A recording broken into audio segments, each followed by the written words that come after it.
Derecho, audioclase. En los primeros minutos de este programa vamos a hablar de la Comisión, de los aspectos generales y el papel que juega la Comisión dentro de la Unión Europea. Por ello se encuentra con nosotros la profesora de Derecho Internacional Público y de Instituciones de Derecho Comunitario, Asunción Orench del Moral. Bienvenida al programa. Gracias. Nos va a hablar, como decía, de los aspectos generales y del papel que juega la Comisión dentro de la Unión Europea. Efectivamente. Quisiera decirles que voy a centrar esta emisión, más que en hacer una sinopsis de las competencias y funciones de la Comisión, en presentar y resaltar algunos aspectos que pueden permitir comprender el papel que esta institución ha desempeñado y sigue teniendo y los problemas que se han suscitado al respecto. En 4 líneas, y para situarnos, ¿puede explicar qué es la Unión Europea y cómo se encuadra la Comisión? Aunque prácticamente todos los alumnos saben a qué nos referimos al tratar de la Comisión, voy a situar esta institución dentro del marco comunitario, o como prefiere denominar el Tratado de Lisboa, dentro del marco europeo, y comenzaré recordando brevemente qué es la Unión Europea. La Unión Europea es una organización internacional de carácter peculiar. Ciertamente no es una federación de estados, pero tampoco una organización internacional de cooperación como pueden ser las Naciones Unidas.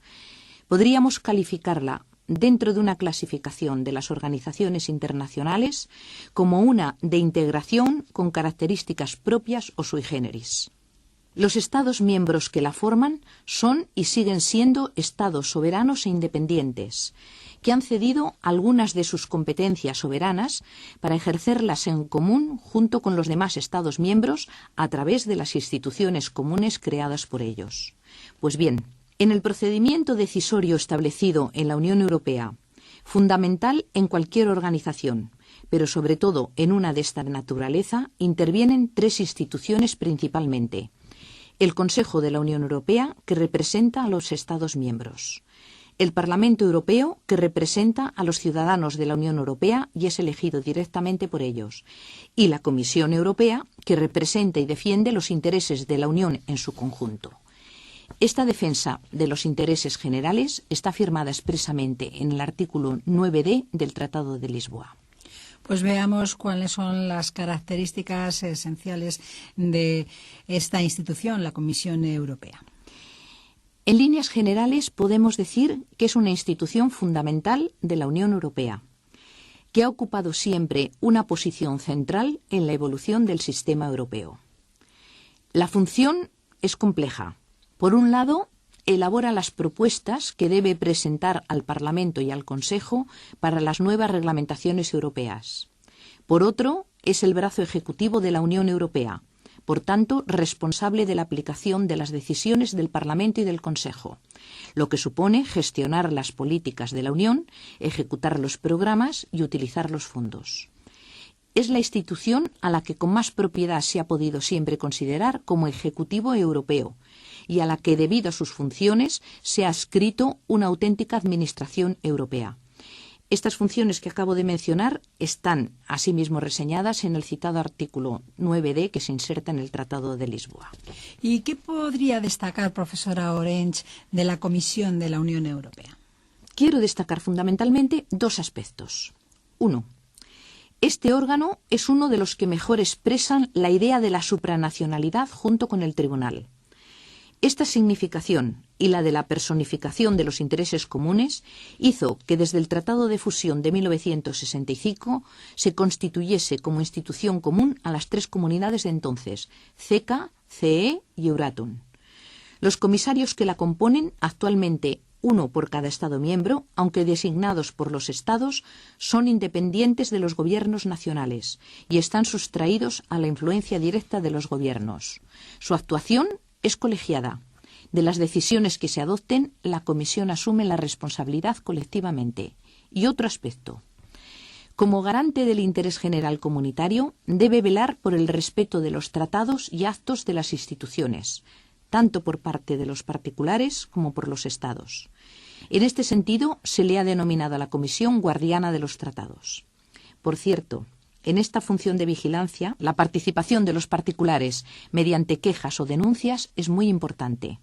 La estadística nos ofrece el dato de que más del 55% de las infracciones han sido conocidas a través de las denuncias. Pues si le parece bien, profesora Orench, vamos a ver cuál ha sido el proceso de evolución de la comisión a lo largo de los años y veamos cuáles fueron los primeros pasos. Muy bien. En los primeros momentos estuvo marcada por la concepción política que de ella hicieron los federalistas europeos y singularmente su primer presidente Hallstein. Aprovechando lo que suele suceder en los comienzos de toda institución, que todavía no estaban bien delimitadas las competencias, fue construyendo la organización administrativa y la selección de personal adecuado. Y así, a finales del 58, esta institución disponía ya de un conjunto de funcionarios, cerca de 1000, altamente motivado. El organigrama no estaba pensado solamente en las competencias entonces atribuidas, sino en previsión de las que pudieran alcanzar. El primer reglamento interno de la Comisión de 1963 refleja ya la complejidad de la administración y la división de las responsabilidades sectoriales. Y no podemos olvidar que fueron igualmente de esta época los conocidos y trascendentales pronunciamientos del Tribunal de Justicia, los asuntos Fangenlos y Costa-Enel, que afirmaron los principios del efecto directo y la primacía y sentaron los fundamentos jurídicos sobre los que se basa el ordenamiento jurídico europeo, con lo que ambas instituciones, una con su impulso político y la otra con el jurídico, contribuyeron a la consolidación del proceso de integración europea. Todo este periodo desemboca en el llamado Tratado de Fusión, ¿es así? Efectivamente. Como ya hemos mencionado, por el Tratado de Fusión de los Ejecutivos de 1965 se estableció la integración de un Consejo único y la Comisión común para las 3 comunidades. En este tratado se regulan ya convencionalmente aspectos relativos a la composición, organización y funcionamiento de la Comisión, el número de comisarios, 9 en aquel momento, y el principio de un nacional de cada Estado y un máximo de 2 entonces, un presidente y 3 vicepresidentes nombrados de común acuerdo por los Estados miembros. Pero casi al mismo tiempo comienza a presentarse un momento especialmente delicado, como consecuencia de la denominada crisis de la silla vacía. ¿Y en qué consiste esta crisis de la silla vacía? Pues había sido concebida una aplicación progresiva de innovaciones encaminadas a profundizar el carácter de integración de la Comunidad Económica Europea. Y en esa línea, el voto por mayoría cualificada debía ser objeto de una generalización progresiva. Con ello se diferenciaba la CEE de otras organizaciones internacionales de cooperación que exigen la unanimidad para las decisiones importantes. La previsión establecida era que debería comenzarse a aplicar a partir de 1 de enero del 66. Pero el gobierno francés consideraba esta medida como una desviación supranacional, ciertamente, y la vinculaba a las propuestas institucionales de la Comisión y, como no estaba de acuerdo, se negó a acudir a las reuniones del Consejo desde finales de junio del 65. Todo ello podía hacer peligrar la continuidad de la organización. A esta situación se puso fin con el denominado Compromiso de Luxemburgo de enero del 66, en el que Francia obtenía el abandono de hecho del voto mayoritario por la búsqueda del consenso y el decaimiento de la posición de la Comisión, símbolo de esa desviación supranacional, con lo que se desvirtuó el concebido equilibrio institucional en beneficio del Consejo y en detrimento de la Comisión. Representó incrementar la influencia de los Estados miembros, en menoscabo del órgano que, como hemos dicho, representaba la supranacionalidad. Supuso, por tanto, un regreso a posiciones de cooperación más que de integración. ¿Y cómo se sale de esta situación? Así las cosas, durante un buen periodo de tiempo, la preocupación de la Comisión será la de recomponer y configurar sus competencias y su estatus dentro del sistema.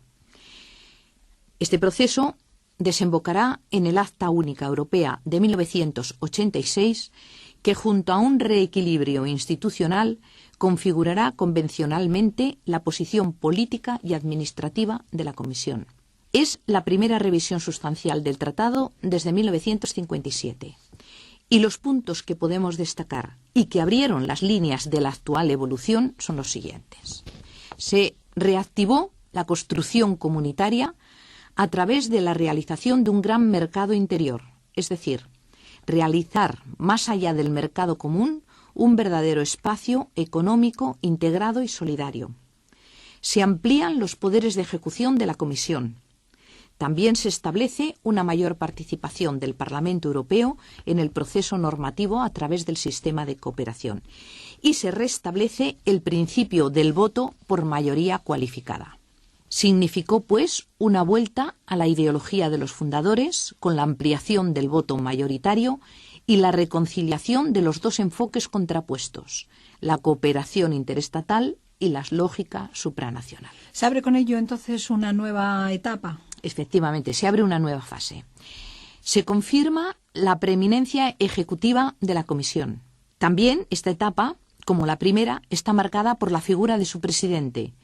La presidencia de Delors reforzó decisivamente la posición institucional de la Comisión y la consagró como institución ejecutiva.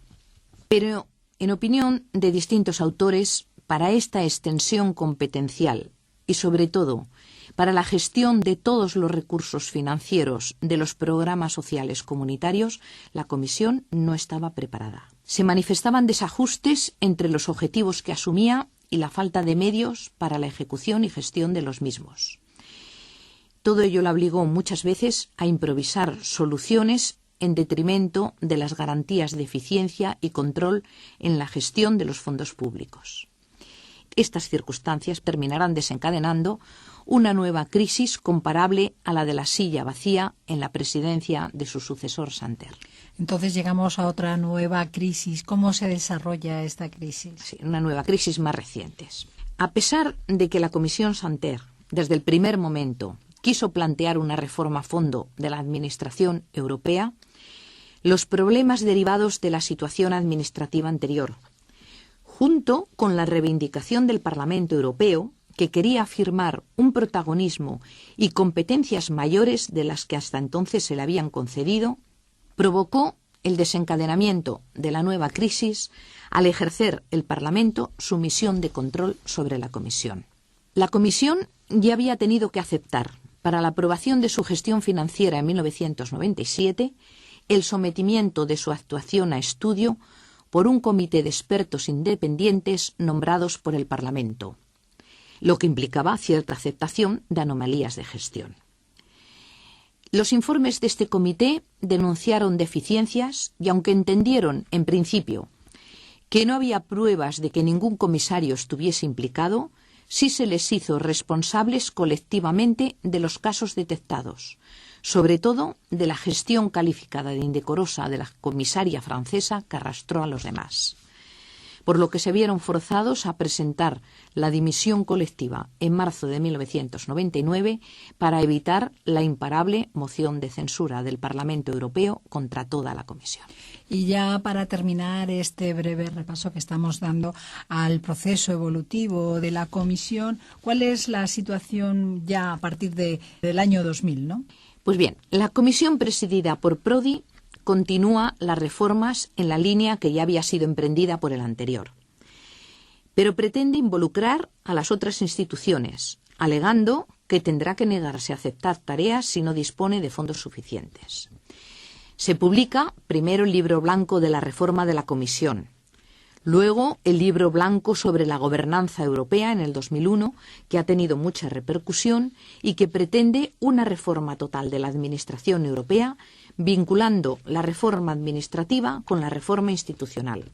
Presupone que la Comisión se concentre en las finalidades que le atribuyen los tratados: concepción de políticas, iniciativa normativa y control del cumplimiento del derecho europeo. Y además se establece el denominado procedimiento Prodi, porque fue él el que lo introdujo, que hoy está ya instituido en el Tratado de Niza de 2001. Mediante este procedimiento, el presidente de la Comisión, si lo considera oportuno para evitar la moción de censura, a la que antes hemos aludido, puede solicitar con la aprobación de la mayoría del Colegio de Comisarios, la dimisión de un comisario, y éste debe dimitir. En esta línea estamos con el actual presidente Barroso. Hemos visto cuál ha sido la evolución y cuál es el momento actual de la Comisión de la Unión Europea, pero ¿cuál es el futuro? ¿Cómo le va a afectar a la Comisión el reciente Tratado de Lisboa? Pues bien, el Tratado de Lisboa, aunque no modifica sustancialmente las competencias de la Comisión, evidentemente va a tener repercusión y va a afectar a las actividades y la representación de esta institución. Algunos especialistas han hablado ya de cierta pérdida de su importancia en beneficio de otras instituciones. Entre los aspectos que le van a afectar podemos señalar la desaparición de la rotación y el nombramiento de un presidente estable del Consejo, la incorporación como vicepresidente de la Comisión del alto representante de Exteriores, quien depende del Consejo Europeo, la composición de la Comisión, ya que a partir de 2014 dejará de haber un comisario por país y su procedencia se limitará a las 2/3 partes de los Estados miembros. Se elegirán mediante rotación entre todos los Estados miembros por un periodo de 5 años. Y, por supuesto, que la presidencia de la Comisión deberá recaer en un representante de la mayoría ganadora de las elecciones al Parlamento. Pero sobre las cuestiones de futuro vamos a esperar a que lleguen. Pues esperaremos. Hasta aquí, profesora Asunción Orenche, hemos visto el desarrollo de la evolución, de este proceso de evolución de la Comisión de la Unión Europea. La Comisión Europea que representa y defiende los intereses de la Unión Europea. Muchísimas gracias y hasta otra ocasión. Muchas gracias también a vosotros.